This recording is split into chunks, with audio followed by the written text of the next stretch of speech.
صل على محمد وآل محمد.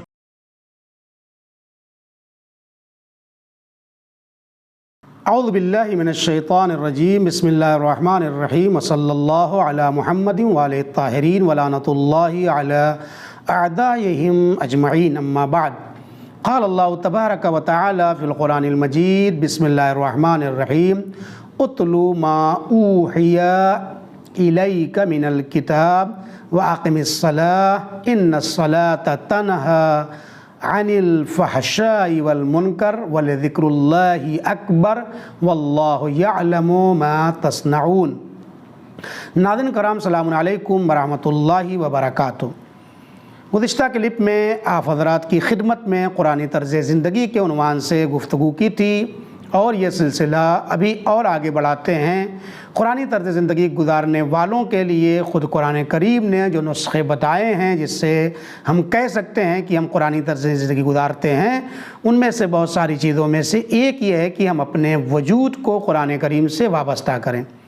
قرآنی طرز زندگی جبھی ہم کہہ سکتے ہیں کہ جب ہم اپنا دامن قرآن سے وابستہ کریں، قرآن کو پڑھیں، قرآن کو سمجھیں، قرآن کی تلاوت کریں، قرآن کو دیکھیں. چونکہ قرآن ایک ایسی کتاب ہے کہ جہاں پر ہر ایک چیز اس کے بارے میں کرنا ثواب کا حامل ہے. مثال کے طور پر قرآن کا اٹھانا، قرآن کریم کا پڑھنا، قرآن کریم کا بوجھ سے لینا، قرآن کریم کی تلاوت کرنا، قرآن کریم کو سننا، قرآن کریم کو دیکھنا، قرآن کریم کو پڑھنا، قرآن کریم کو پڑھانا، یہ سارے عمل بہت اچھے ہیں. اسی لیے روایت میں ہے کہ بہترین انسانوں کی علامت کیا ہے؟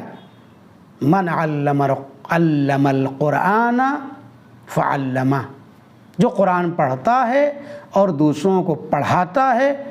خیرکم من تعلم القرآن وعلمہ. تم میں سے بہترین انسان وہی ہے کہ جو قرآن کریم پڑھے اور دوسروں کو پڑھائے.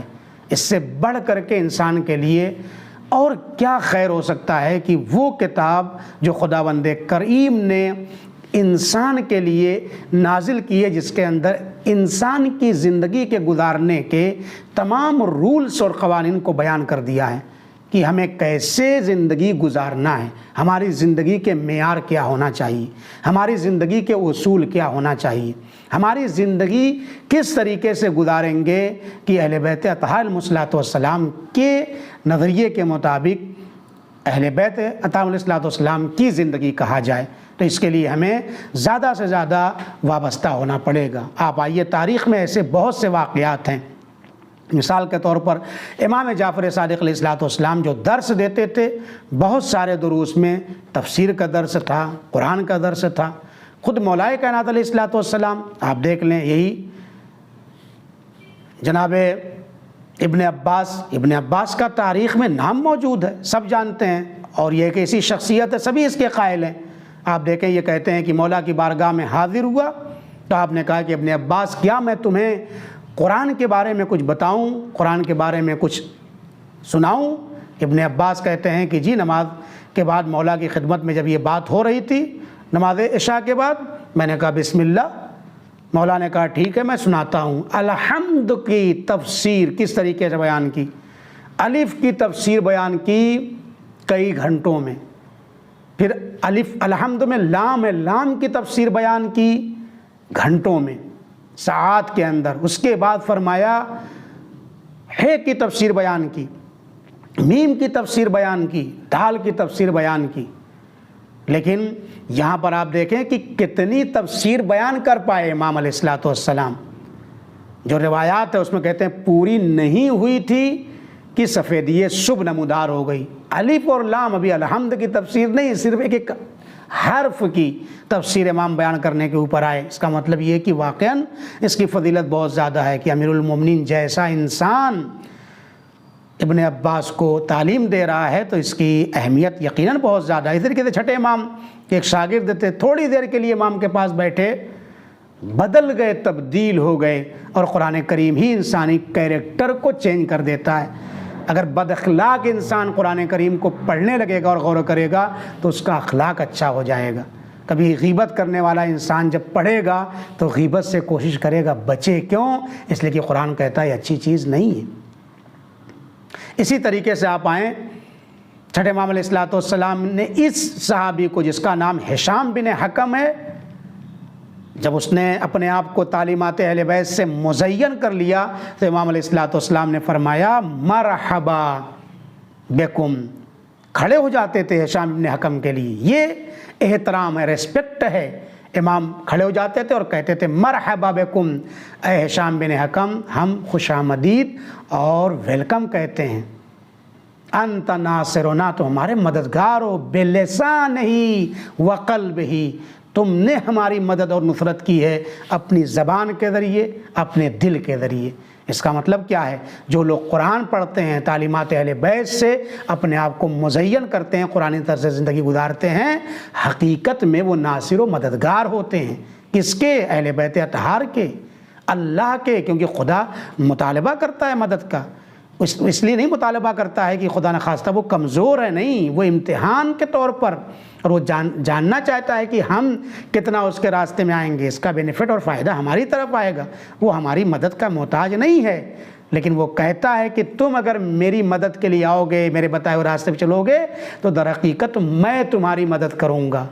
میں تمہاری مدد کا محتاج نہیں ہوں، لیکن بندے گنہگار خدا کی مدد کا محتاج ہے، ہمیں لمحے لمحے اس کی مدد چاہیے۔ اس لیے قرآن میں آیا ان تنصروا اللہ ینصرکم ویثبت اقدامکم، ان تنصروا اللہ ینصرکم، یعنی اگر تم اللہ کی مدد کرو گے، اہل بیت کی مدد کرو گے، رسول اللہ کی مدد کرو گے، تو وہ سب تمہاری مدد کریں گے، اللہ تمہاری مدد کرے گا اور تمہارے قدم کو ثابت قدم رکھے گا، یعنی تمہارا قدم کبھی ڈگمگ نہیں ہوگا، تم صراط مستقیم پہ رہو گے، دین سے نہیں ہٹو گے۔ ہم بہت نعرہ لگاتے ہیں یا علی مدد، بے شک لگائیں، علی ہماری مدد کو بھی آتے ہیں، ہمارا عقیدہ ہے، گرتا ہوا بچہ سنبھل جاتا ہے، لیکن علی بھی مدد کے لیے ہمیں پکار رہے ہیں۔ کیا فرماتے ہیں؟ اعینونی بالورع والاجتہاد، اے لوگو تم کہاں ہو؟ آؤ اور آ کر کے امیر المومنین کی مدد کرو، اعینونی، میری مدد کرو۔ کس کے ذریعے؟ مولا کس طریقے سے ہم آپ کی مدد کر سکتے ہیں؟ اے زمانے کے امام، ہم آپ کی کیسے مدد کر سکتے ہیں؟ یہ مخصوص امیر المومنین اسلام سے نہیں ہے، ہر امام کی ہمیں مدد کرنا ہے۔ مولا کیسے مدد کریں؟ آپ تو پردے غیب میں ہیں۔ فرمایا بالورع والاجتہاد، تم تقوی الہی اختیار کر کے میری مدد کرو، کوشش کر کے، جد و جہد کر کے۔ السعی منی والاکمال من اللہ، کوشش کرنا ہمارا کام ہے، کام کو منزل کمال تک پہنچانا اہل بیت اطہار علیہ الصلوۃ والسلام کا کام ہے۔ لہٰذا ہم کوشش کریں، انتھک کوشش کریں اور قرآن کریم کی تلاوت کریں، اور اس طریقے سے اہل بیت اطہار علیہ الصلوۃ والسلام کی مدد کریں۔ امام ہمارے سامنے ہوں یا نہ ہو، امام پردے غیب میں نہیں ہیں، ہم اصل میں غیب کے پردے میں، امام تو ہمیں دیکھ رہے ہیں، امام ہماری آوازوں کو سن رہے ہیں، امام ہمارا مشاہدہ کر رہے ہیں، اور کبھی کبھی ہم بھی امام کو دیکھ لیتے ہیں، یرونہ ولا یعرفونہ، دیکھ لیتے ہیں، پہچان نہیں پاتے۔ امام تو پہچان بھی لیتے ہیں ہم کو، ہماری آوازوں کو بھی سنتے ہیں، ہمارے سلام کا جواب دیتے ہیں۔ ہم ہیں جو غافل ہیں حقیقت میں، لہٰذا ہمیں امام کی نصرت اور مدد اگر کرنا ہے تو اپنے آپ کو تعلیم قرآن سے وابستہ ہونا پڑے گا۔ اسی لیے امام نے فرمایا آذان جہلاء الشیعہ، امام زمانہ علیہ السلام کا جملہ ہے، مجھے ایسے شیعوں سے اذیت پہنچتی ہے جو اپنے آپ کو شیعہ بھی کہتے ہیں اور جاہل بھی ہیں، یعنی امام کو کوئی بھی جاہل شیعہ پسند نہیں ہے۔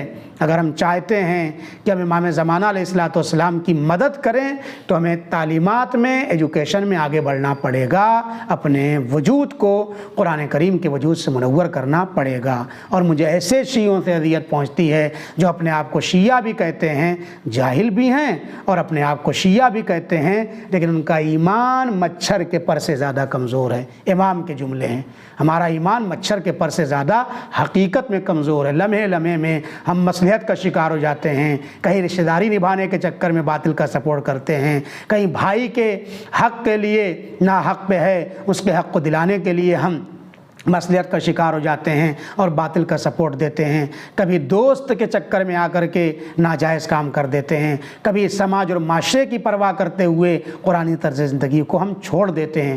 آئیے ہم عہد کریں، اے میرے اللہ ہماری زندگی کو قرآنی زندگی بنا دے تاکہ ہم خدا سے اور اہل بیت علیہ السلام سے قریب ہو سکیں۔